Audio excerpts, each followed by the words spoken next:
เจริญพรท่านสาธุชนทั้ง6 ท่านที่อยู่ในธรรมศาลา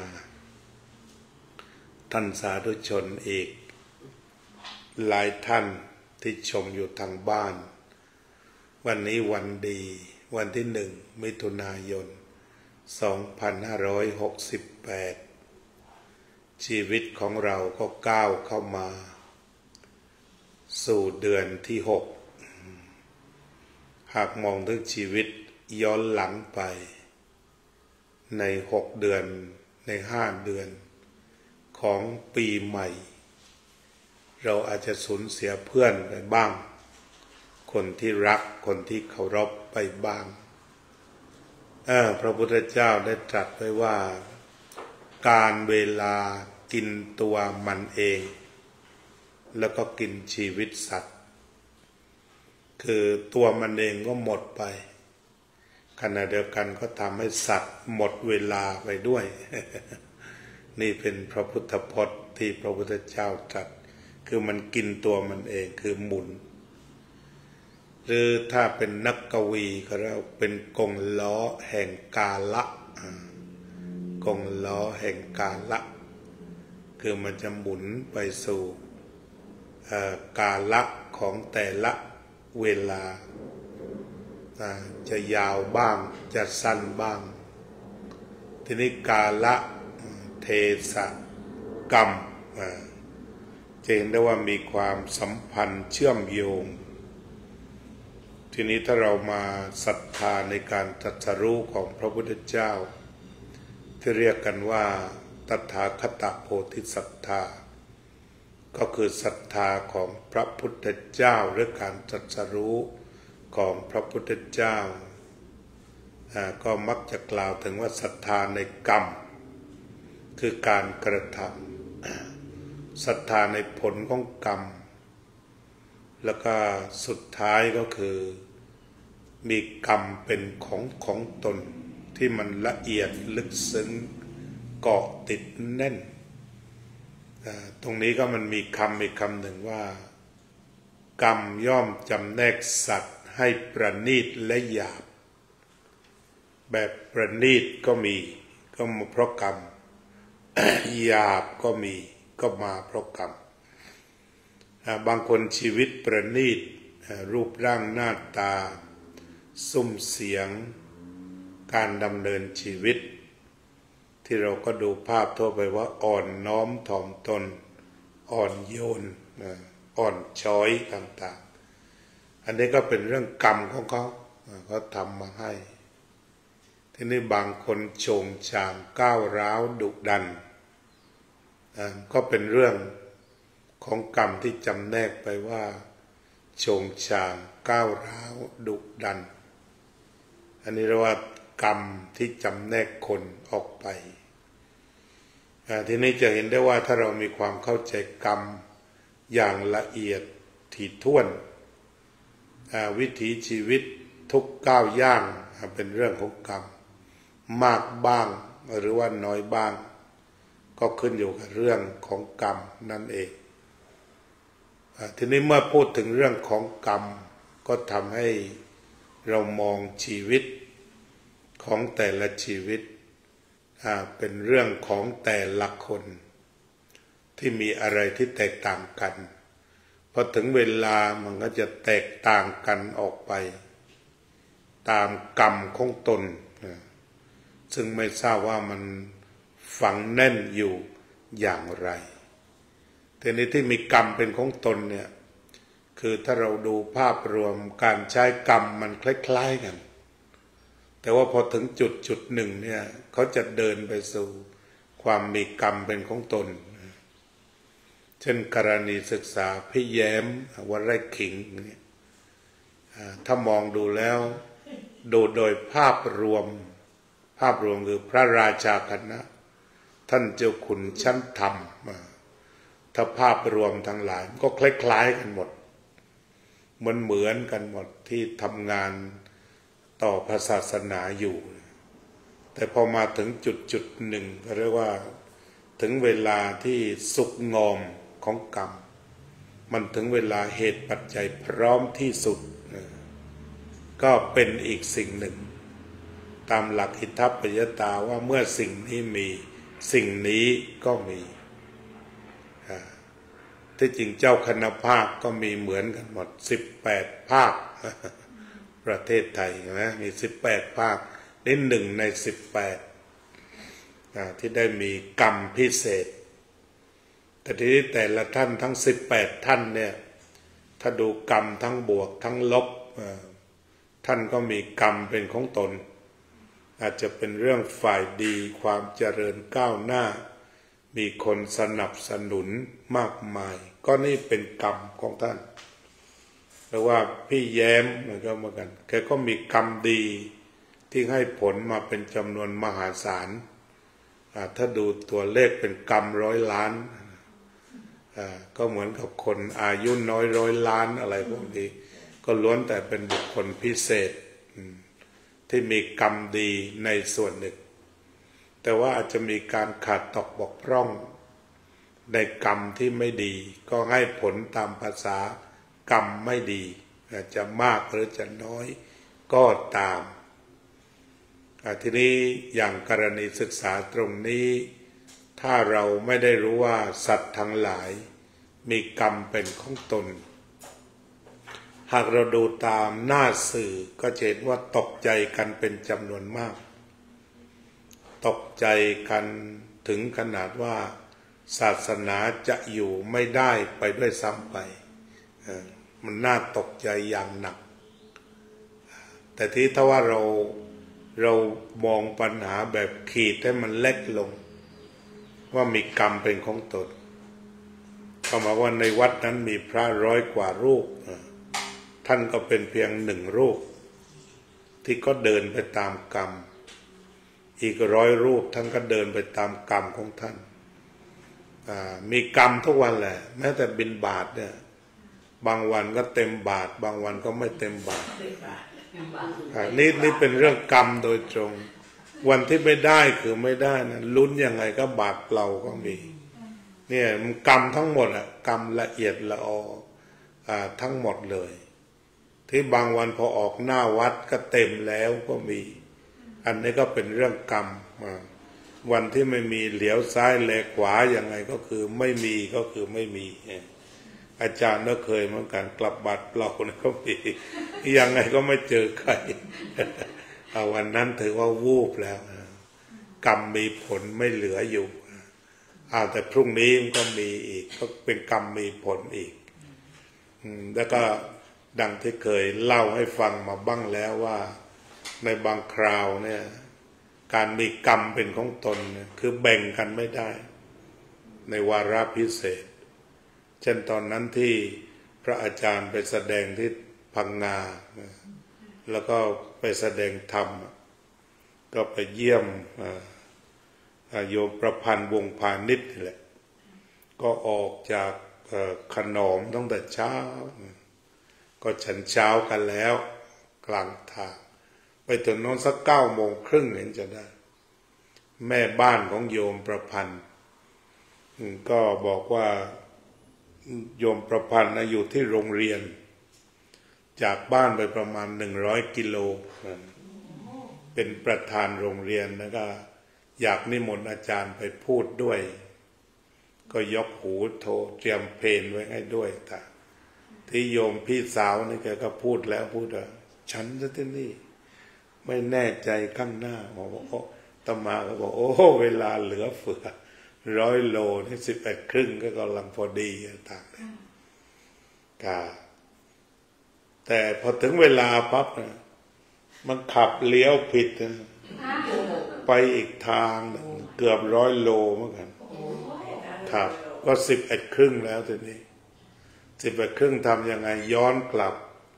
ก่อนจะพบทางก็คือเจอร้านเล็กๆเขามีมาม่าลวกขายเราก็กินมาม่าวันนั้นนะ2 ห่อแท้ๆเลยมีแค่นั้นร้านตรงนั้นเนี่ยร้านชาวบ้านทั่วไปพอกินเสร็จก็หาทางพบเรียบร้อยวิ่งปื๊ดไปถนนบ่ายโมงอาหารนี่ดีๆทั้งนั้นเลย เลยพี่วิรัตฉันแทนมันนะเห็นไหมเราได้มาม่า2 ห่อเลยอันนี้มันเป็นเรื่องกรรมเราไม่มีบุญที่จะได้ฉันสำรับใหญ่ที่เขาทำไว้อย่างดี อาหารดีๆที่ชอบแต่ว่าไม่ได้ฉันมาม่า2 ห่อแค่นั้นเองแล้วมีเพียวๆอยู่แค่มาม่าจะฉันมากก็ไม่ได้เดี๋ยวจะปวดท้องลวกมันอยู่กลางหุบเขาเป็นร้านทำกับไม้ไผ่กันขนมอื่นก็ไม่มีคือชาวบ้านซื้อไปขายแบบขายไม่ค่อยดีนะทีนี้อาจารย์ก็เลยเอามาศึกษาเรื่องมีกรรมเป็นของตนเนี่ยจริงทุกก้าวย่างแต่เรื่องกรรมเป็นของตนเนี่ยถ้าเรามานั่งพิจารณาเรื่องกรรมมันก็ละเอียดละออทั้งของเราของเขาว่าบางทีเราจะต้องเป็นแบบเนี้ยแบบอื่นให้มันปิดประตูหมดก็เป็นเรื่องของกรรมในหลายๆอย่างที่มีกรรมเป็นของตนที่มากันที่พระพุทธเจ้าตรัสว่ามันมีกรรมเป็นของตนที่ถ้าเรามาดูกรรมเป็นของตนก็จะลดความตื่นตกใจเรื่องพุทธศาสนาเสื่อมหรือว่าเรื่องอื่นๆที่เราดูพฤติกรรมคนเดียวแล้วมันก็จะไปเหมาเข่งแต่จะทำให้เรามองแล้วก็เป็นวิภัชชวาทะกล่าวคือจะมีการแบ่งแยกอย่างดูกรณีพี่แย้มเนี่ยก็แบ่งแยกว่ามันก็เป็นเรื่องของพระองค์เดียวภายในวัดเป็นเรื่องเจ้าคณะองค์เดียวภายใน18 ภาคอย่างนี้เป็นต้นมันก็ดูไม่กระไรนักคนทั่วไปก็ทำงานต่อไปดำเนินชีวิตต่อไปแล้วก็บอกว่าท่านไปหมุนเงินไปตั้ง700-800 ล้านแล้วที่วัดอื่นก็ยังมีที่หายเป็น200 ล้าน300 ล้านก็มีอีกเหมือนกันเคยหายมาแล้วเหมือนกันนั่นแหละที่เป็นข่าวเป็นคราวเนี่ยพาไปฝังไว้ก็มีหายก็มีอะไรก็มีพฤติกรรมอย่างนั้นก็มีกรรมเป็นของตนพอเดินมาถึงจุดหนึ่งก็เปลี่ยนชีวิตไปหักมุมชีวิตไปศาสนาก็เดินทางต่อไปผู้ที่ทำหน้าที่ปฏิบัติศาสนกิจก็ไปต่อมันก็คล้ายๆเหมือนกับว่าโลกนี้คือละครพอหมดบทบาทแล้วก็คว้ากระเป๋ากลับบ้านรับตังค์ก่อนก็ได้แล้วแต่ใช่ไหม เดี๋ยวคุณมาเล่นยิงปืน2 นัดแล้วก็แค่นี้จ้างแค่นี้ ยิงปืนเสร็จป้องเสร็จแล้วก็กลับรับค่าตัว20กลับบ้าน ก็เหมือนเรามาสู่โลกนี้มาทำอะไรนะเมื่อทำสิ่งนั้นเสร็จมันก็กลับที่อื่นอย่างพระนางสิริมหามายามาเพื่อที่จะให้กำเนิดพระโพธิสัตว์พระพุทธเจ้ามาแล้วก็กลับบ้านต่อ7 วันกลับอันนั้นมาไว บางทีก็7 วันก็ต้องไปแล้วมีบางวันก็ต้อง2-3 ปีเด็กๆมาเพื่อให้พ่อแม่อยากได้นักหนาก็เลยชื่นใจแล้วก็ต้องทำให้เป็นทุกข์ด้วยคือตาย ก็ตายเสร็จมันก็ต้องร้องไห้อีกอะไรเนี่ยมันก็ชีวิตพันกันไปแต่ว่าทุกอย่างเนี่ยมันก็ไปตามวิถีหรือว่าแรงของกรรมที่ได้กำหนดหรือเรียกว่ากรรมลิขิตนั่นเอง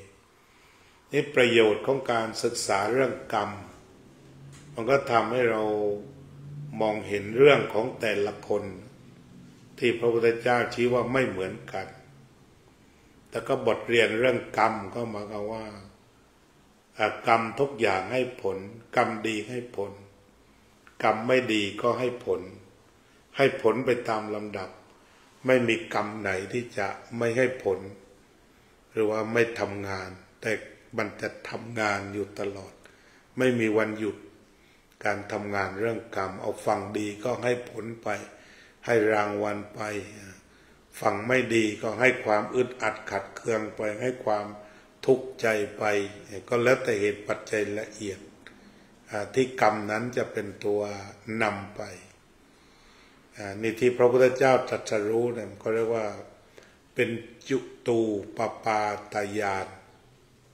คือเรื่องของความรู้พิเศษญาณนี่คือความรู้พิเศษเป็นความรู้ที่แทงทะลุไปถึงจุติคือตายและอุปาทะก็คือเกิดรู้ตายแล้วก็รู้เกิดทีนี้องค์ประกอบของการที่จะเกิดแต่ก็พระพุทธเจ้าได้ตรัสเอาไว้หลายแนวถ้าพูดถึงเนี่ยเช่นพูดกันสั้นๆเมื่อมีตัณหาก็จะเกิดต่อไปหมดตัณหาก็ยุติการเกิดในบางคราวก็ตัดไว้สั้นๆแบบนี้แต่ว่าเหมาจ่ายแบบพุทธบริษัทก็บอกว่าถ้ามีเหตุของการเกิดก็เกิดหมดเหตุก็ไม่เกิดหรือถ้ามีกิเลสก็จะต้องเกิดไม่มีกิเลสก็ไม่เกิดแต่ว่าบางคำก็เนี่ยมันลงที่กรรมเนี่ยมันลงที่กรรมก็คือเป็นเหตุให้เกิดแล้วก็เป็นเหตุให้มีการรับผลคือผลของกรรมทั้งฝ่ายดีและก็ฝ่ายชั่วงั้นชาวพุทธของเราก็มีความรู้ทางศาสนาดีอยู่ฉันมีความรู้จักเรื่องกรรมบางคนก็บอกเกิดมาใช้กรรมบางคนก็บอกว่าเกิดมาเพื่อสร้างกรรมแล้วแต่เกิดมาเพื่อให้หมดกรรมก็สุดแล้วแต่ที่สิ่งเหล่านี้มันมีองค์ประกอบผสมอยู่เช่นว่ามันมีเรื่องของกรรมไม่เป็นตัวหลักมีเรื่องของวิญญาณที่มันจะแนบสนิทอยู่กับกรรมแล้วก็มีตัณหา3ประการจะเป็นองค์ประกอบที่ผูกมัดเอาไว้แล้วก็ต่อมาก็จะมีอีกทีหนึ่งวิวพาวเวอร์ก็คือมีเจตนาองค์ประกอบสำคัญก็น่าจะ4เนี่ยเช่นว่าจะมีกรรมก่อนถ้ายังไม่หมดกรรม แล้วต่อไปก็กรรมเนี่ยมันจะฝังอยู่ในวิญญาณก็เรียกว่าวิญญาณฝังอยู่ในวิญญาณเมื่อฝังอยู่ในวิญญาณมันก็ต้องมีตัณหาตัณหาก็จะเป็นตัวหน่วงเหนี่ยวแล้วก็เป็นเหมือนกาวตัวตัณหาเนี่ยเขาว่าเป็นสิเนหาภาษาบาลีเขาเรียกอย่างนั้นตัณหังสิเนหังก็คือหมายถึงว่ามันมีสิเนหาถ้าว่าเป็นภาษาข้างนอกก็จะได้สิเนหาก็คือคิดถึงอย่างนี้ถ้าเป็นภาษาทางโลกหนุ่มสาวก็สิเนหากันหรือไม่น่าสิเนหาอะไรเนี่ยแต่ถ้าว่าดูไปก็คือตัณหานี่เองน่าปรารถนาน่าใคร่น่ามีน่าเป็นคำนี้ก็คือตัวตัณหาแล้วก็ต่อไปมีเจตนาเจตนาตัวนี้บางทีมันก็เกิดขึ้นแบบโดยเร็วโดยแรงบันดาลใจอะไรสักอย่างแล้วก็เกิดการฝังใจขึ้นมาในยกตัวอย่างเจตนาที่ว่าคนอาจจะมีความประทับใจกับผู้หญิงแล้วอาจจะรู้สึกเขามีความอ่อนโยนมากมีเมตตามากแล้วก็อยากจะไปเกิดเป็นแม่ต่อไปในชาติต่อไปอะไรเนี่ยหรือว่าเป็นแม่กันในชาตินี้แล้วแต่ว่าดีเหลือเกินดูแลดีมากงั้นเป็นแม่เป็นลูกกันต่อไปก็มักจะมีการกล่าวถึงอยู่เหมือนกันเป็นแม่เป็นลูกกันต่อไป ก็มีหรือว่าหนุ่มๆอาจจะประทับใจสาวๆที่เสียชีวิตไปก่อนก็บอกว่าขอชาติหน้าพบกันใหม่นะบางคนพูดเสร็จ40 วันก็มีใหม่แล้ววันเผาก็บอกชาติหน้าขอพบกันอีกนะพอนับได้40 วันก็คนใหม่ก็มา ช่วงที่รอชาติหน้าชาตินี้ก็ไปพลางๆก่อนนั่นมีเจตนาเนี่ยตัววิวฟรีวิวหรือวิวพาวเวอร์ก็แล้วแต่มีเจตนาต่อไปทั้งหลายทั้งปวงจะใส่ถุงหนึ่งเรียกกันว่าเป็นถุงอวิชชาคือถ้ามันยังมีอวิชชาอยู่กรรมก็ยังคงทำงานอย่างเข้มแข็งวิญญาณก็ทำงานอย่างเข้มแข็งตัณหาก็ทำงานไปเรื่อยๆเพราะว่าตัววิวพาวเวอร์แล้วก็ซัพพอร์ตด้วยความไม่รู้คืออวิชชาทีนี้อวิชชาเนี่ยถ้าพูดถึงบรรดาพระอรหันต์หรือพระสัมมาสัมพุทธเจ้าจะบรรลุได้ก็คือต้องหมดอวิชชานี่แหละคืออวิชชาขาดหมดพระพุทธเจ้าอุปมาอวิชชาเหมือนกระเปาะไข่ที่มีไข่แล้วก็ที่เรากระเทาะเนี่ยทีนี้พระองค์เปรียบว่าพระองค์เหมือนลูกไก่ที่ใช้ปากกระเทาะเปลือกไข่ออกมาคือมันแข็งอย่างนั้นมันหุ้มอยู่อย่างนั้นมันเป็นตัวนำไปเกิดด้วยอวิชชาถ้าพูดถึงแต่คนไม่ค่อยพูดถึงแต่จริงๆก็คือตัวอวิชชาตัวอวิชชาที่จะเป็นเหตุปัจจัยสำคัญที่จะนำไปเกิดใหม่ก็คืออวิชชาทีนี้ถ้ามีคนสนทนาเราก็ตอบอย่างมีหลักเช่นตอบว่าตายแล้วเกิดหรือไม่อาจจะตอบเดี่ยวๆก็บอกถ้าหมดอวิชชาแล้วล่ะก็ไม่เกิดเพราะถุงมันแตกเรียบร้อยไปแล้วเหมือนถุงขยะมันจะจับตัวกันไม่ได้แล้วถ้าอวิชชาหมดคือหมดเลยทำลายอวิชชาแล้วก็คือไม่มีอะไรเหลือแล้วพวกวิวพาวเวอร์พวกนี้พังพินาศหมดกรรมเกิมกระจุยกระจายตั้งหลักไม่ได้อีกถ้าเข้าถึงความไม่มีอวิชชาการเกิดจะไม่มีทันที่เขาถามว่าตายแล้วเกิดหรือจะตายแล้วไม่เกิดมันก็อยู่ที่ว่าอวิชชามีไหมถ้ามีอวิชชาก็คงเกิดต่อไปแต่ถ้าไม่มีอวิชชาก็ไม่เกิดงั้นในบางคราวที่คนเบื่อหน่ายชีวิตบอกว่าไม่อยากเกิดอีก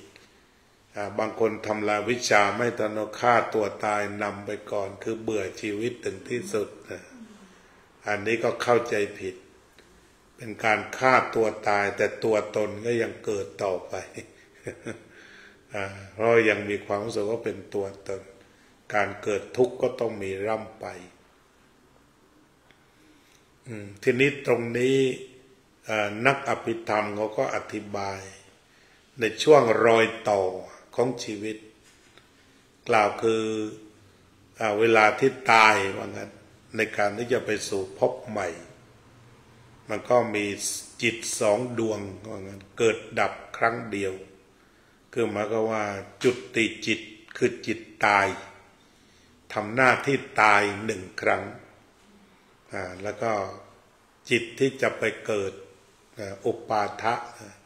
ก็คือเกิดมาอีกหนึ่งครั้งจิตเกิดเรียกว่าเป็นภพมันจิตนี่มันเกิดครั้งเดียวแล้วก็ดับตลอดเลยแล้วก็ที่เหลือภวังคจิตกับชวนาจิตช่วงที่อยู่ในครรภ์ก็เป็นภวังคจิตหลังจากที่ลืมตามองโลกใหม่ก็กลายเป็นมีชวนาจิตคือจิตที่ทำงานได้ต่อไปที่อุปมาเหมือนว่าเก็บเมล็ดพืชไว้สิ่งเหล่านี้ก็เป็นตัวคุณสมบัติครั้นพาไปปลูกเปลือกก็หายไปเปลือกก็หลุดไปต้นก็ขึ้นไปตามเหตุตามปัจจัยต่อไปฉะนั้นจิตดับมันก็มีจิตเดียวแล้วก็จิตเกิดก็อีกครั้งหนึ่งอย่างละหนึ่งครั้งติดต่อกันไปทีนี้ตรงนี้ก็หมายถึงว่ากรรมตัณหาแล้วก็เจตนา ก็จะมาส่งต่อกันตรงนี้เกิดดับดับเกิดจุตูปปาตยานเอาดับปุ๊บมันก็เกิดทันทีที่เรียกว่าตายแล้วเกิดทันทีด้วยเหตุปัจจัยนี้แต่ส่วนจะไปเกิดเป็นอะไรก็เป็นเหตุปัจจัยขั้นลึกอีกทีหนึ่งอาจจะเป็นลงนรกทันทีขึ้นสวรรค์ทันทีเกิดในกำเนิดเดรัจฉานทันทีเป็นเท่าใครทันทีเข้าไปสู่คันทันทีก็แล้วแต่อาจที่จะไปเกิดที่ไหนถ้าเป็นเหตุปัจจัยนั้นที่จะให้เกิดแต่ทีนี้เวลาที่เราคุยเรื่องตายแล้วเกิด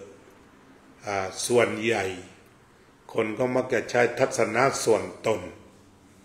หรือว่าใช้วิชาอื่นเช่นวิทยาศาสตร์เข้ามาอธิบายก็เลยมันจะกลายเป็นว่าไม่ถึงพุทธศาสตร์เพราะไปจบที่วิทยาศาสตร์เพราะอธิบายว่าวิทยาศาสตร์ไม่เกิดแน่นอนมาก่อนในวิชาวิทยาศาสตร์แต่ถ้ามันเป็นวิชาพุทธศาสตร์มันก็มีความเกิดอย่างละเอียดถี่ถ้วนที่เป็นพุทธศาสตร์ฉะนั้นจะดูวิทยาศาสตร์ก็ไม่ขัดคอแต่ว่าระวังอย่าเอาวิทยาศาสตร์มาตอบพุทธศาสตร์ในเรื่องนี้แต่เฉพาะเรื่องนี้เรื่องอื่นได้อยู่เช่นว่าเรื่องชักกสูตรนี่ได้อยู่เรื่องของการเกิดการดับทุกข์ตัวนั้นได้อยู่แต่สำหรับการตอบปัญหาตัวนี้ก็ต้องตอบตามพระพุทธเจ้าตรัสรู้ที่เราก็สังกัดศาสนาแต่ละศาสนาอันนี้ง่ายๆถ้าเราสังกัดเรื่องพระพุทธเจ้าเราก็เรียนเรื่องนี้จนแตกฉานถ้าเราสังกัดศาสนาคริสต์เราก็ศึกษาเรื่องศาสนาคริสต์จนแตกฉานในการที่จะไปเกิดอย่างไรถ้าศึกษาอิสลามว่าอย่างไรก็ว่าอย่างนั้นเป็นทัศนะที่ในฐานะเป็นพุทธเนี่ยที่หลวงพ่อพุทธทาสว่าให้เข้าถึงหัวใจศาสนาของตนก็คือเรื่องนี้เราต้องเข้าใจอย่างแตกฉานตอบอย่างมีหลักการกล้าหาญที่จะตอบว่าอย่างนั้นทีนี้อย่างทางศาสนาคริสต์เขาก็เท่าที่ฟังทั้งภาษาอังกฤษและภาษาไทยโดยทั่วไปนะก็พยายามสดับตรับฟังนักเทศชนิดระดับโน้มน้าวนะแต่ถ้าระดับโป๊ปท่านก็จะไม่แตะแรงลึกแต่ถ้าระดับโน้มน้าวอย่างพวกศาสนาจารย์ไทยจะก้าวกันบอกว่าได้คุณทำความดีได้คุณเลี้ยงแม่เลี้ยงพ่อเป็นเรื่องที่ดีหมดแต่พลังของคุณเองไม่พอที่จะเข้าถึงสวรรค์ถ้าว่าเป็นชาวพุทธทำแล้วก็ไปเองตรงนี้ถ้าเราจะคุยกันใช่ไหมทำแล้วก็ไปเองไม่ต้องมีใครมารับแต่ถ้าว่าของนี่ก็คุณก็ทำไปเสียสละบริจาคกี่หมื่นล้านคุณทำไปแต่ยังไงก็ไม่พอต้องอาศัยพระเจ้าเนี่ยนำเข้าสู่สวงสวรรค์เท่านั้นอันนี้ฟังเขาบรรยายแบบชัดถ้อยชัดคำทำไมเราจึงต้องเชื่อพระเจ้าสุดจิตสุดใจเพราะอย่างไรเราก็ไม่พอเราต่ออย่างนั้นใช่ไหมคุณก็เรียนมานะแบบนั้นหรือเปล่าใช่พระเจ้าจะเป็นคนหลักการคือเราพลังเยอะแค่ไหนก็แผ่วแต่ถ้าเป็นของพุทธที่หมายความว่ามันเหมือนกับมาสะสมทรัพย์สมบัติพอจุติจิตจบแล้วก็ส่งให้อุปาทจิตไปจิตที่เกิดไปส่งไปทั้งถุงอะไรก็ค่อยไปเคลียร์กันทีหลังก็แล้วกันแต่ใส่ถุงมาเรียบร้อยแล้วก็ไปหาเอาเองกุญแจห้องไหนวิมานไหนไปหาเอาเคาะเอาแต่ถ้าว่าเป็นของคริสต์หรือของอิสลามก็ต้องถ้าเข้าสู่สวงสวรรค์แล้วก็ถือว่าสบายหมดอันนี้ก็เด็กไทยอธิบายอาจารย์ก็พยายามฟังปัญหาที่เขาตอบบอกว่าถ้าของเขาเองถ้าว่าของคริสต์เนี่ยคือจะไม่มีกลางคืนมีความสุขแบบไม่ได้หลับได้นอนไม่มีกลางคืนจะมีแต่กลางวันนะที่ถ้าว่าของทาง ศาสนาอิสลามเนี่ยคือต้องรอจนว่าพระเจ้าตัดสินก่อนคือถ้ามาว่าได้รับสู่สวงสวรรค์แล้วก็ทำอะไรตามใจชอบไปได้เลยบาปไม่มีอีกเขาตอบอย่างนั้นบาปไม่มีอีกเพราะฉะนั้นจะเห็นได้ว่าถ้าศึกษาเรื่องสวงสวรรค์แต่ละศาสนาก็เป็นมีศาสดาของตนทีนี้เรื่องที่เราจะต้องมีศาสนาเนี่ยก็คือเรื่องพวกนี้นั่นเองที่เราไม่รู้แต่ว่าการที่เราไม่มีศาสนาแต่ถือกฎหมายมันก็พอแต่ถ้าเราจะมีความรู้สึกกับชีวิตลึกล้ำแบบนี้เราก็ต้องเดินเข้ามาหาศาสนาก็แค่นั้นแต่ถ้ามันเป็นวัตถุเพียวๆก็ไม่มีความจำเป็นใดๆที่จะต้องมีศาสนาด้วยซ้ำไปเพราะว่ามีเงินมีทองสำหรับซื้อสำหรับจ่ายบิลซื้อนู้นซื้อนี้ต่างๆเนี่ยแต่ว่าไม่เห็นว่ามันจะต้องมีแต่ทีนี้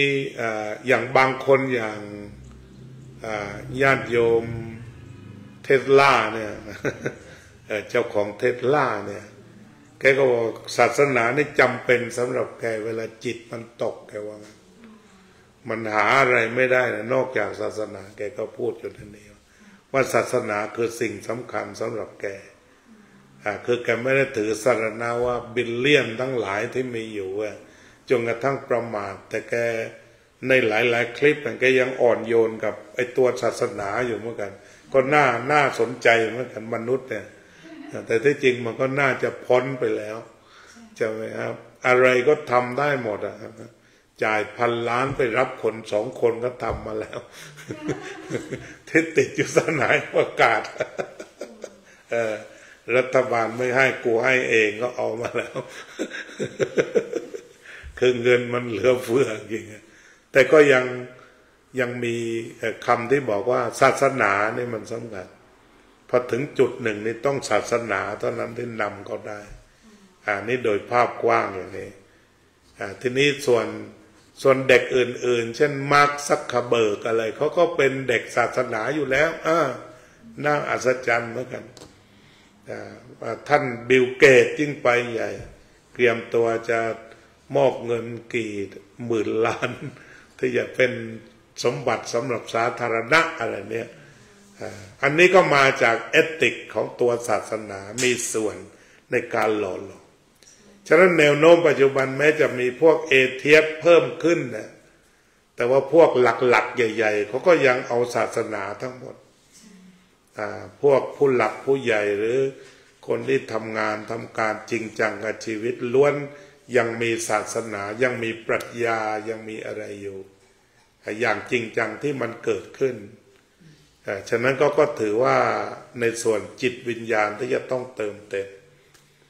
ทีนี้เมื่อเป็นอย่างนี้เพื่อความสะดวกจะเอาศาสนาอะไรก็ขึ้นอยู่กับว่าเราจะไปตอบคำถามตอบโจทย์ชีวิตอย่างไรอยู่ตรงนี้ถ้าสมมติเราเอาแค่ว่ามันเป็นความสุขเราก็อาจจะไม่มีศาสนาก็ได้แต่ว่ามันมีวัตถุให้พอสนองให้ทันสนองให้ทันคือซื้อให้ได้ถ้าตอบคำถามตรงนั้นได้มันก็ได้ใช่ไหมแต่ที่ถ้าสมมุติว่ามันมีเรื่องศาสนามันก็จะพบเหมือนอีลอน มัสก์เมียทิ้งอย่างนี้มันก็จะต้องพบกับ broken heart ได้คือมันซื้อได้ทุกอย่างเป็น1,000 ล้านแต่ว่าซื้อไม่ให้ทิ้งไม่ได้มันก็ยังมีบางอย่างอยู่ใช่ไหมที่ถ้ามาถามเราเอาก็สร้างกันมาแค่นี้ทำใจสบายแล้วกันเผื่อมีคนใหม่เข้ามาอีกก็คอยดูต่อไปเราจะบอกว่ากฎแห่งกรรมมันมาแบบนี้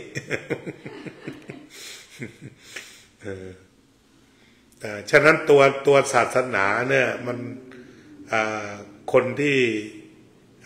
แม้จะเจริญด้านวัตถุเองกอดวัตถุกอดทุน เรียกว่าเป็นแคปิตอลิซึมเต็มตัวหรือว่าจะเป็นแมทริยลิซึมอย่างรุนแรงอย่างหนักหรือนอนแช่ก็ตามแต่ว่าบางคราวเขาก็ยังเห็นว่าศาสนาเนี่ยมีความจำเป็นภายในส่วนลึกแต่ว่าอย่างศาสนาพุทธเรานี่ก็คือบอกเอาไว้เลยในส่วนลึกความสุขจริงมันอยู่ตรงนี้แต่ในความสุขที่พระพุทธเจ้าตรัสเอาไว้มันก็ขึ้นไปตามลำดับคือว่าไม่ได้ผูกขาดไม่ได้ฟันธงหรือไม่ได้อันติมะหรือไม่เอ็กตรีมิสหรือไม่สุดโต่งแต่ว่าถ้าเราศึกษาธรรมะไม่เข้าใจเราก็มักจะจำคอนคลูชันว่าสุดโต่งแต่ในความจริงแล้วมันไม่ได้สุดโต่งเพราะว่าความสุขมันมีหลายขั้นเช่นว่ากามสุขก็คือสุขจากการที่ได้เสพสิ่งที่พึงใจทางตาหูจมูกลิ้นกายใจอันนั้นก็เป็นฟาวเดชั่นเป็นสิ่งทั่วไปของมนุษย์ที่เรียกว่าจะต้องแสวงหาวัตถุให้สุดขีดเพราะว่าเพื่อที่จะเอาไว้แสวงหาสิ่งที่น่าใคร่น่าพอใจแล้วก็หมายว่าสวิงว่าไอ้ของไม่น่าพอใจนะไม่เอาจะเอาตรงเนี้ยกามมาสุขอยู่ตรงนี้รูปก็ต้องน่าพอใจเสียงก็ต้องน่าพอใจกลิ่นต้องน่าพอใจรสต้องน่าพอใจทำยังไงซื้อเอาดิเอาตังค์นี่สำคัญที่มันอยู่ตรงไหนความสุขตรงนั้นน่ะก็คือมันได้สนองพอใจก็แล้วไปไอ้นี่ชอบน้ำหอมขวดนั้นกลิ่นนั้นเคยเดินผ่านใครชอบจังเท่าไหร่$5,000พอดีวันนี้มีอยู่$6,000ก็ซื้อไปก็สุขได้ซื้อแล้ว มันแวบตรงนี้มันอยู่แค่นี้แต่ถามว่ากลับไปบ้านนี่ขย่อทุกวันลืมละเพราะว่าอันอ่อนก็มี คือจุดสุขเนี่ยตึ๊ดตรงนี้คือสนองเนี่ยความพอใจความพึงใจและจุดทุกข์มันก็อยู่ตรงเนี้ยจุดทุกข์บอกโอ้ไม่มีเนี่ยอย่างนี่มองไปข้างหลังก็ยังสะดุ้งอันเนี้ยถ้าฝ่ายโน้นก็เรียกว่านี่คือทุกข์พอทุกข์เสร็จอะไรละแก้ทุกข์ตังสินี่คำตอบที่มาอยู่คือตรงนี้คือไม่ได้ปล่อยไอ้ความรู้สึกอยากได้มันเคยโล่งไปสักทีแต่มันอยู่ติดตรงที่ว่าตอบได้หรือไม่ได้ถ้าคุณตอบได้ทั้งหมดนั่นคือเท่ากับสุขในกามสุขเนี่ยแต่ถ้าคุณตอบไม่ได้เลยก็ทรมานเลยอยากได้รถคันนี้มันก็ไม่มีตังค์อยากได้อันนี้ก็ไม่มีตังค์อยากซื้อที่บ้านตรงนี้ไม่มีตังค์สุดท้ายก็สมมุติว่าทุกข์ตรงนั้นสมมุติว่าเป็นทุกข์เลยแล้วก็สอนกันอย่างนั้นแต่การที่บอกไม่มีก็ดีมันจะได้เบาไม่มีมันไม่มีใครนั่งสอนถ้ามึงจะมีไปทำไม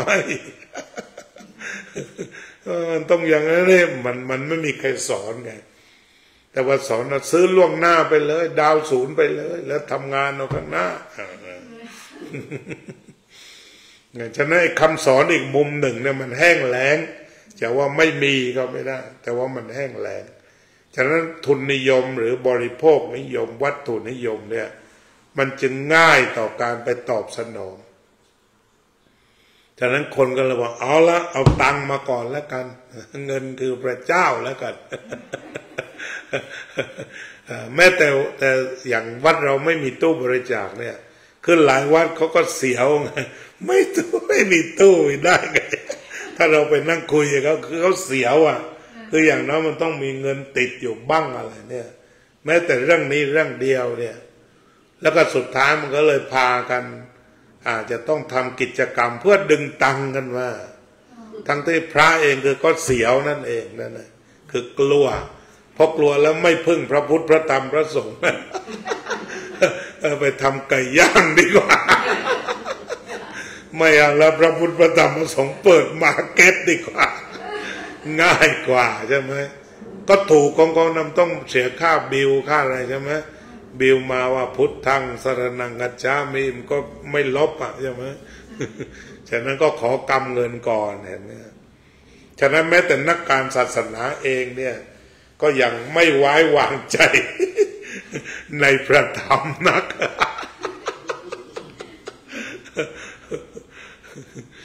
เพราะมันถูกเสี่ยมสอนมาคือ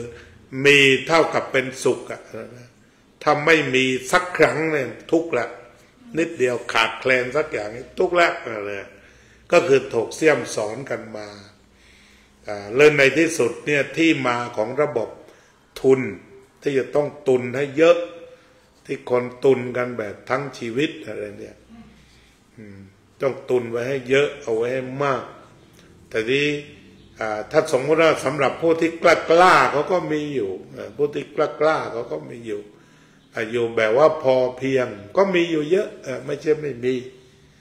แต่ว่าเขาก็ยังหวิวว่าถ้ามีตังค์เยอะน่าจะดีกว่า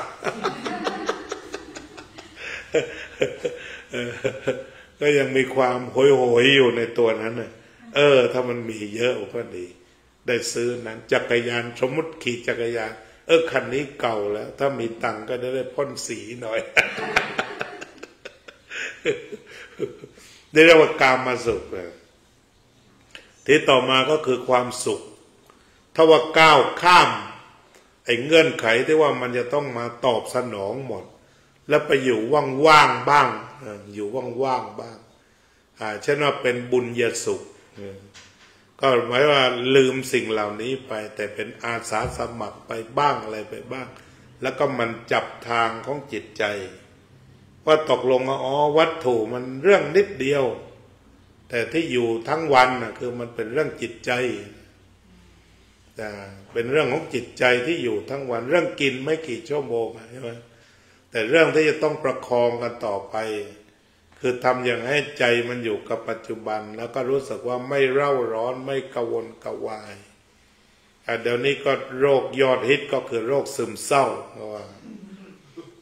ก็คือเป็นกันมากแล้วก็ถามถึงกันมาก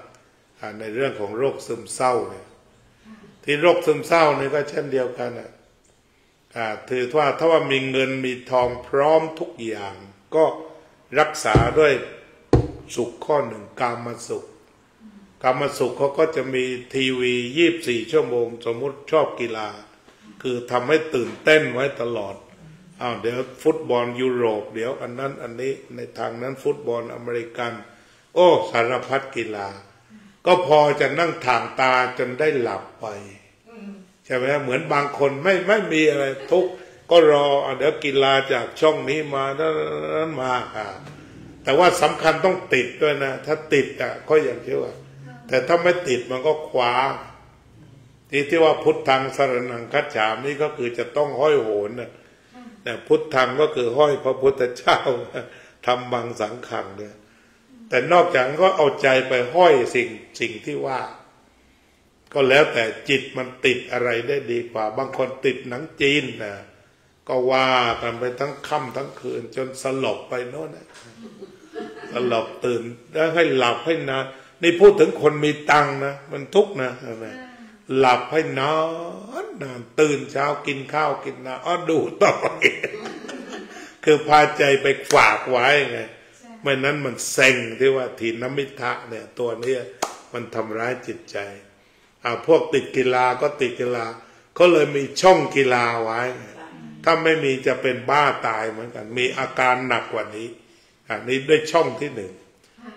ช่องสองก็คือหมายว่ากินเหล้ากันเนี่ยกินเหล้าเล่นนี่ตอนนี้บ้านนี้เจอ2 งานแล้วแฮปปี้เบิร์ธเดย์ไปยันตี 1มีความสุขนี่เงียบไปเลยเริ่มมาแล้วนะอันนี้ก็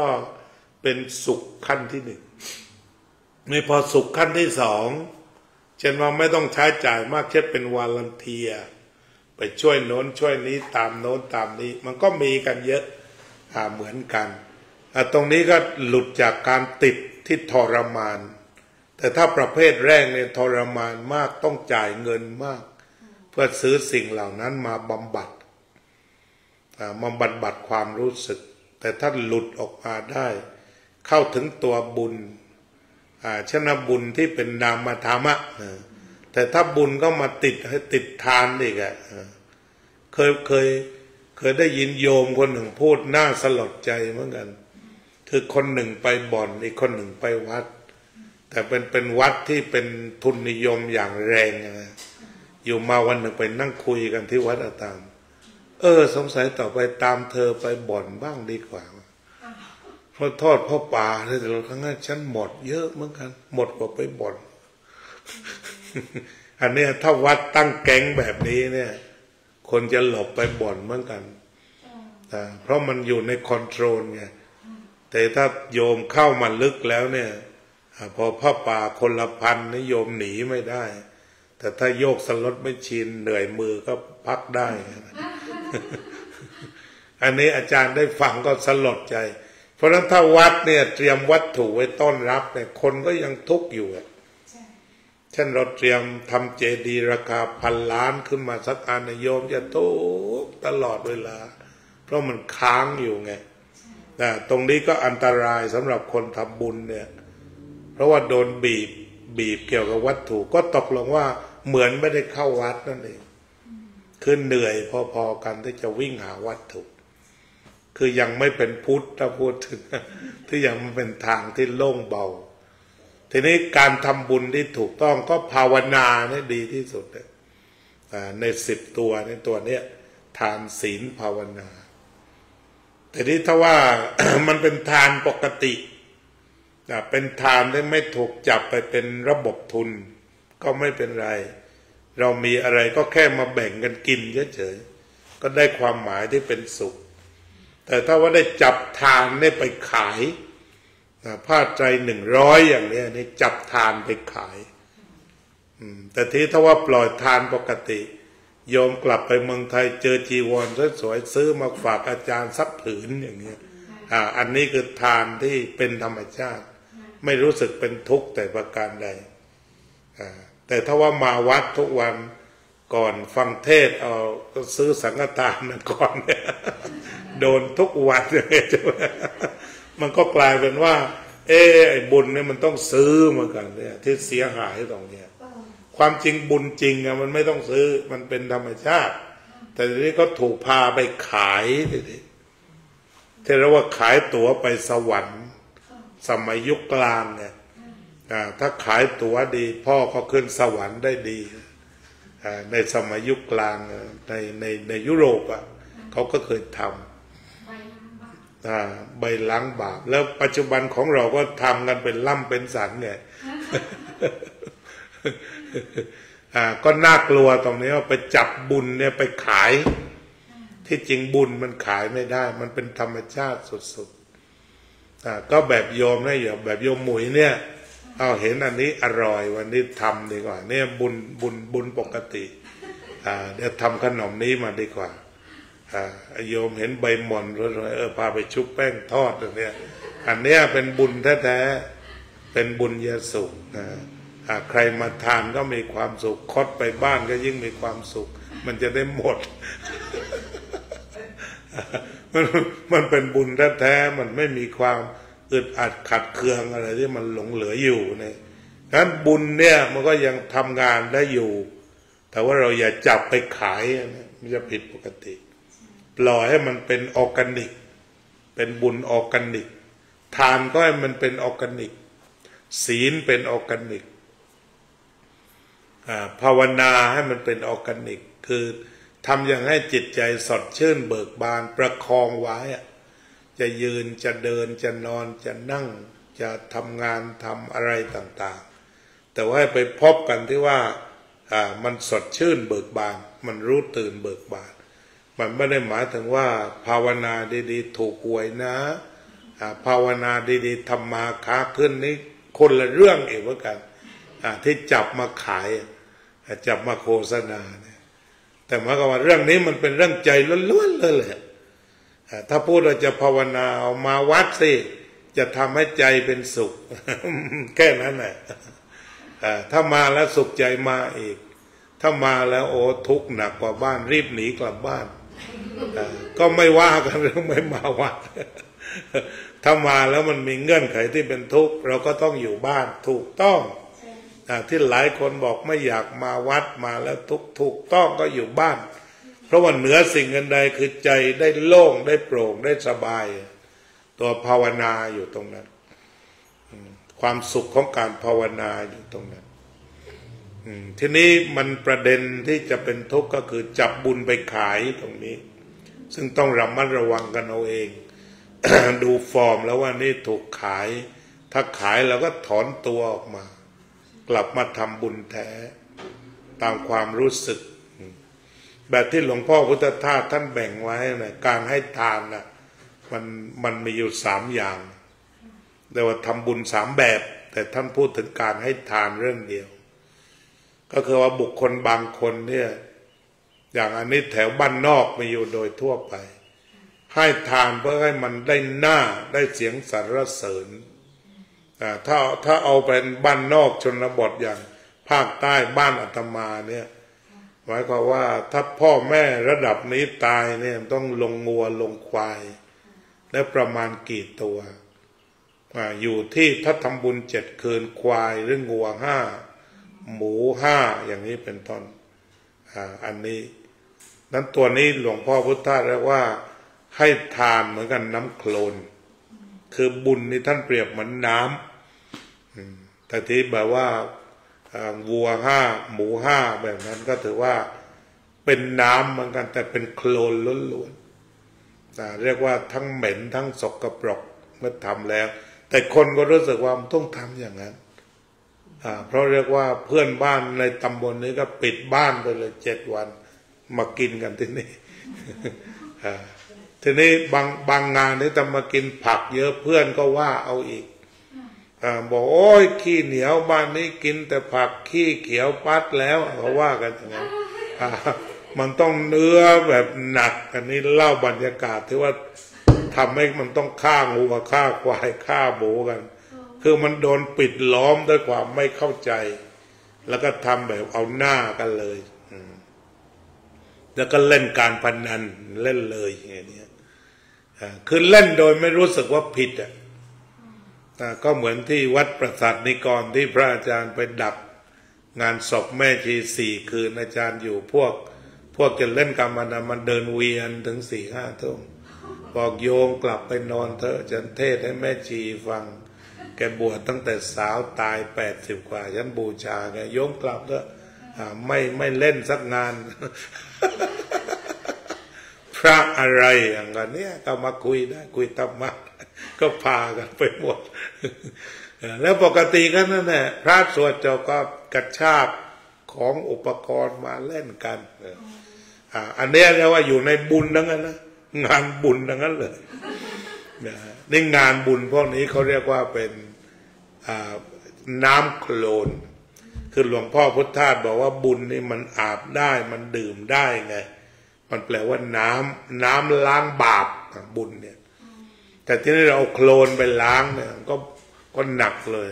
ก็เหมือนเรามาเหงื่อมากๆซัดน้ำโคลนไปทั้งตัวเนี่ยก็คือเหม็นไปทั้งตัวไม่เคยเหม็นก็เหม็นด้วยไม่เคยบาปก็บาปด้วยอยากจะทำบุญให้แม่ก่อนหน้านั้นแม่ก็ทำไว้ดีแล้วเจอควาย5 ตัวควายก็ขึ้นไปดักอยู่บนโน้นนะจะไม่ขอกี่%ก็ว่าไป แต่ทั้งชีวิตขอหมดดีไม่นี่แม่ตกนรกต่อเพราะช่วงทำบุญให้เนี่ย ทีนี้ต่อไปน้ำต่อไปคือทำบุญด้วยน้ำหอมให้ทานด้วยน้ำหอมการให้ทานด้วยน้ำหอมเนี่ยหมายถึงว่าถ้าเราได้ชื่อเสียงเราจะทำฉะนั้นจากการที่พระสงฆ์นักก่อสร้างท่านรู้จุดนี้ก็เลยออกมาเลยบานประตูเท่าไหร่หน้าต่างเท่าไหร่ช่อฟ้าเท่าไหร่เห็นไหมอย่างในอเมริกาเราก็ลูกนิมิตลูกกลางเท่าไหร่3,000 ใช่ไหมตอนนั้นลูกกลางคือ 3,000 ใช่ไหม3,090,000ก็ไม่ลูกกลางนะที่จะได้ตัดหวายลูกกลางอันนี้หน้าล้วนๆไม่มีอะไรปนเลย คือหน้าล้วนๆแบบไม่มีอะไรมาปนเลยแม้แต่น้อยไอ้ชนิดไปซื้อลูก1 เม็ดแบบลูกละ3,000ไม่มีบุญเจือปนอยู่เลยแม้แต่น้อยเนี่ยหน้าล้วนๆเลย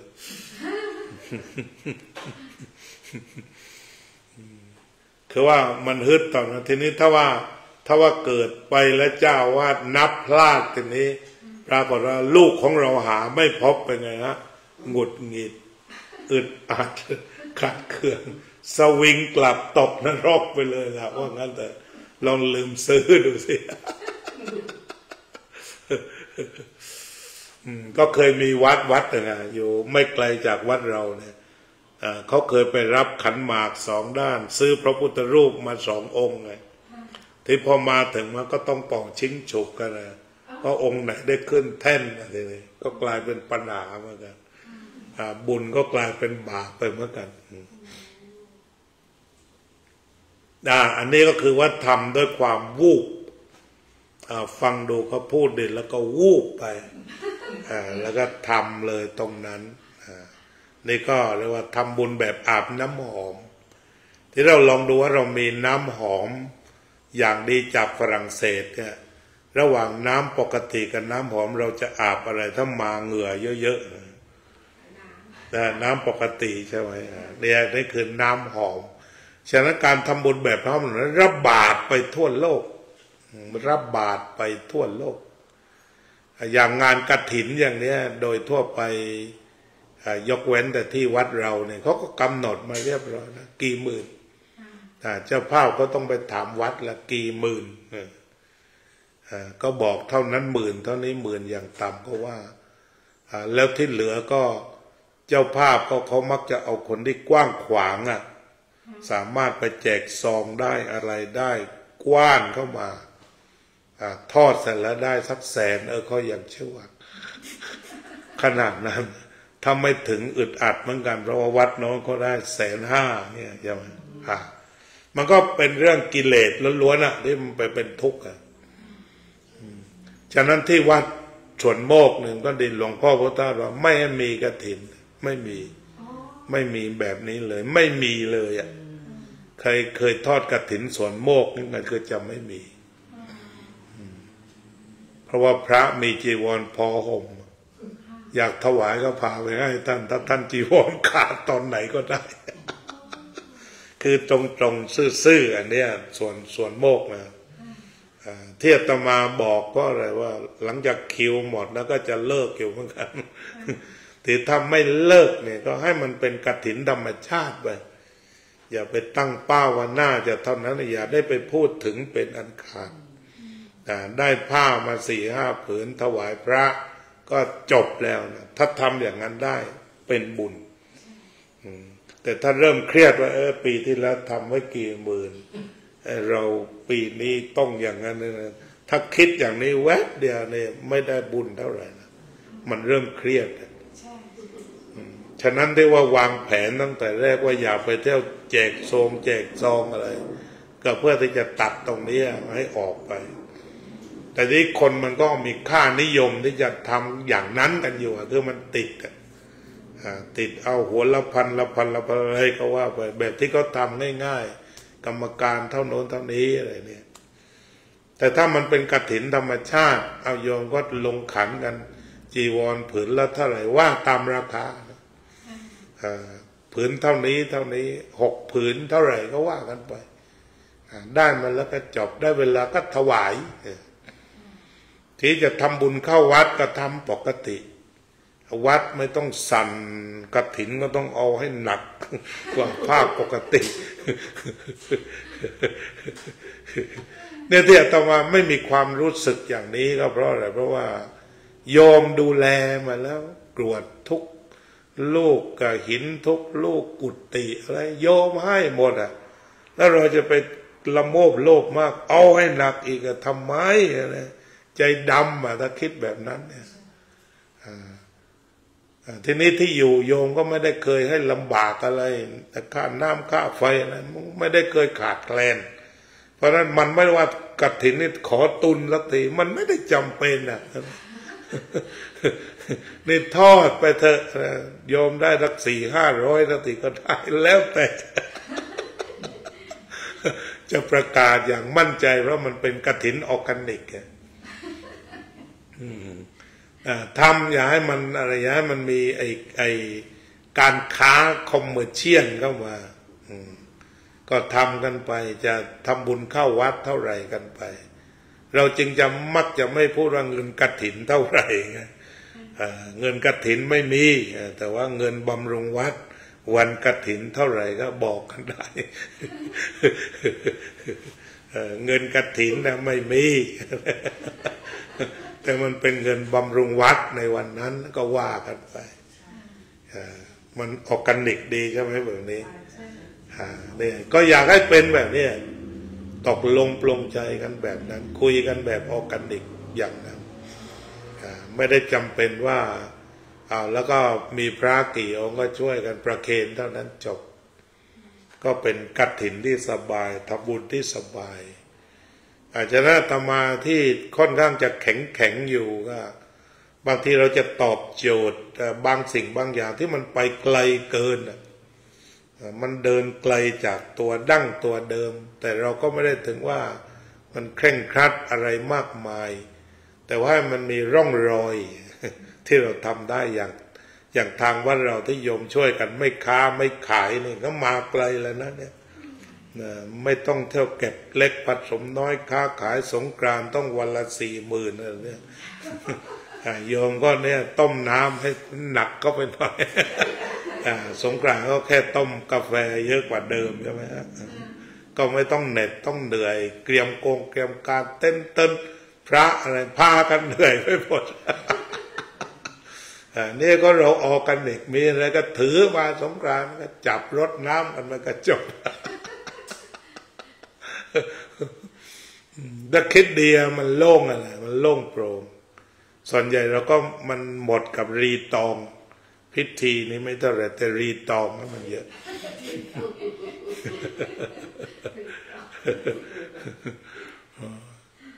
วันนี้ก็สิ่งละอันพละน้อยเข้าใจว่าถ้าเราอยู่ในบุญที่มันถูกต้องมันก็ยังหล่อเลี้ยงจิตใจทีนี้สุดท้ายที่อาจารย์พุทธทาสเรียกก็คือทำบุญเหมือนกับน้ำบริสุทธิ์น้ำบริสุทธิ์ดื่มได้แล้วก็อาบได้สนิทน้ำจืดก็แบบบุญที่เราทำทุกวันนี้มาเลี้ยงพระมาช่วยกันทำวัดมาช่วยกันนั่งสมาธิต่างๆอันนี้คือบุญบริสุทธิ์อาบตอนไหนก็ได้ดื่มตอนไหนก็ได้ไม่ต้องแกว่งสางซ่อมมาก็ตักตวงเอาจะมาให้ทานก็ได้สวดมนต์ก็ได้นั่งสมาธิก็ได้ฉะนั้นเราจึงพากันที่จะทำกิจกรรมพวกนี้เพราะว่ามันเป็นเรื่องบุญแท้ซึ่งมันมีอานิสงส์มากกว่าสร้างมหาเจดีย์อะไรหลายเท่าบุญจากการนับลมหายใจทีนี้บุญจากการสวดมนต์เนี่ยเอาอย่างยกตัวอย่างที่เป็นน้องโยมศรีวันนั้นที่แกมาเมื่อวันทำบุญลุงสวัสดิ์ใช่ไหมแต่ว่าตัวหนึ่งที่เราได้ยินแกบอกว่าแกได้ยินเสียงพระสวดที่กลับมาเนี่ยคือหมายว่าแกจะตายแล้วที่แกก็อยากจะมาบรรยายเหลือเกินเนี่ยแต่เราก็จับทางติดอันหนึ่งสำหรับรายนี้เนี่ยคือรายนี้เขาทำบุญหนักสมัยกริฟฟิธพาร์คยุคแรกน้องโยมศรีเนี่ยคือขนมเข่งทีละ200-300เลยพาไปแต่เขาเป็นคนที่ไม่พูดแจกลูกเดียวก็สวดมนต์บ้างได้ยินบ้างแต่ก็ไม่ค่อยสวดเป็นประเภทชอบช่วย แต่อาจจะได้นั่งลงบ้าง แบบไม่ได้เจตนาแต่ทีนี้ก็แกบอกพอใกล้ตามก็ได้ยินเสียงสวดได้ยินเสียงพระสวดฉะนั้นก็อาตมาก็เลยเห็นพฤติกรรมว่าไงว่านี่ขนาดผ่านเว็บนะมันเป็นประโยชน์มากไอ้เสียงสวด อาจารย์ก็ครึ้มขึ้นมาอีกหลังจากฟังกันแล้วเนี่ยฉะนั้นเราก็ตั้งใจสวดกันดีกว่า สวดเอาไว้ใช่ไหมฮะเผื่อต้องนอนติดเตียงก็ไม่มีใครรู้ใครกันนะชีวิตใช่ไหมเผื่อขยับตัวไม่ได้ปุ๊บปั๊บปุ๊บปั๊บโดนเย็บหมดอย่างนี้ก็ได้สวดเองได้สวดหลับไปเสียงสวดมาแน่ทีนี้เพราะเรานั่งสวดจริงนั่นขนาดเฉียวเนี่ยยังดึงกลับมาได้ที่ถ้าลงไปแช่สวดทั้งตัวมันจะขนาดไหน ฉะนั้นก็มีคนชอบไม่ชอบก็อย่าไปคิดถึงการตลาด ถ้าเราคิดว่าต้องทำอย่างนี้เพราะคนชอบคนไม่ชอบอย่างมีโยมคนหนึ่งนานๆแกมาทีแกบอกอย่านั่งสมาธินาน10 นาทีก็เยอะแล้วอะไรเนี่ยอันนี้ก็ถือว่าเขามาแบบการตลาดทำให้เขาชอบหน่อยจะได้มานั่งบ้างท่านนานไม่เอาเยอะเกินไป อันนี้ถ้าเราตอบอย่างนี้ก็คือสนองตลาดแต่ที่ทำทุกวันนี้ชั่วโมงหนึ่งอะไรเนี่ยมันเป็นการตั้งหลักศาสนาเจตนาอย่างนั้น